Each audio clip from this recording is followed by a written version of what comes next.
I'm going to show you how to cut your stencil. For this one, to make it a little bit quicker, I'm just going to use symmetry. So you're going to see on the second one that I only drew half of my design because I'm going to fold it in half and cut through both pieces, and it will make the whole design. So what I have here is I wanted to do something around the idea of rising upward and persevering. So I was looking and thinking about a phoenix. And so I'm going to have a background layer that this is going to go on top of that gives the idea of flames. And then I went and I penciled in where I want my detail lines to go. And then I was thinking of a font to go with it. So I wanted to give the idea of having the font rising up. So I have these tendrils coming up off of my word. Ooh, though that should be an S. I'm going to have to fix that. I'm a terrible speller, so I'll just fix that. So usually when I'm doing bubble letters, I just like write the shape as a single letter, and then I just go and I carve around those letters to make it two-dimensional, like more thick. Now I think I get the spelling correct. And so this will go together as my stencil. So in order to see my layers, I did use the light table to figure out how they're going to go together. This is easier if you have a piece of tracing paper that you can just stick underneath consistently, and that's what you'll do in the class. So basically how a stencil works is you need a hole to push ink through, and then you need a form around that hole to give it structural integrity so that you can reuse it and push the color through. So in this case, this is going to be my mid-tone, and I'm going to just come in, and because it is symmetrical, I'm just going to come through, and I am going to cut around this line, and I'm asserting a lot of pressure. I usually prefer to pull downward and turn the paper to get a little bit more thrust behind my motion to ensure that I go through both layers. If you're not used to cutting paper, I wouldn't recommend doing something like this where you're going through 2 layers.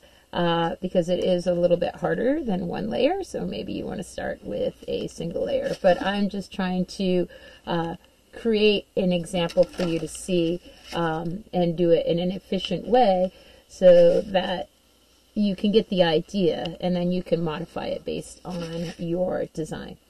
So the project is to combine an image with a word, and you want to consider something that you believe in, something you hope for in the future, or it could be something that is meaningful to you or that you enjoy. And then you're going to consider how can you say that with an image, and then what word is going to help carry that message through. And sometimes it could be that you're doing a contrasting word, you know, if that's what you want to do with your message, you can do that. So you can see I'm just sort of going and I'm turning it and I'm pulling it downward, and I keep turning the paper, and you can see that if something does get hung up, you don't tear it, you just figure out where it's hung up, and usually it's where you've changed directions. But what you want to keep is you're going to keep this and you're going to keep this. And that's why we're doing it with an X-Acto knife instead of scissors, because you do need both the interior, which is this, and the exterior, which is where you're going to push your paint through. So in order to keep both of those intact, the X-Acto blade allows you to extract that interior space while leaving the surrounding space as one sheet of paper, because you need that in order to make sure that it will hold up when you go to make your stencil.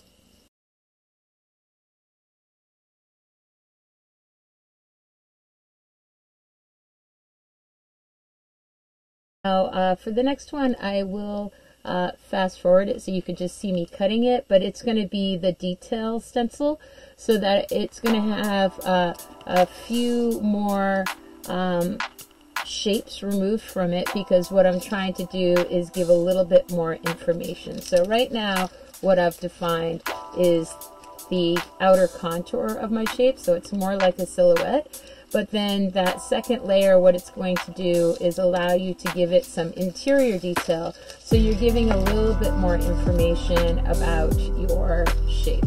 So here you can see, here's the positive, but this is the one that I'll be actually using for my stencil.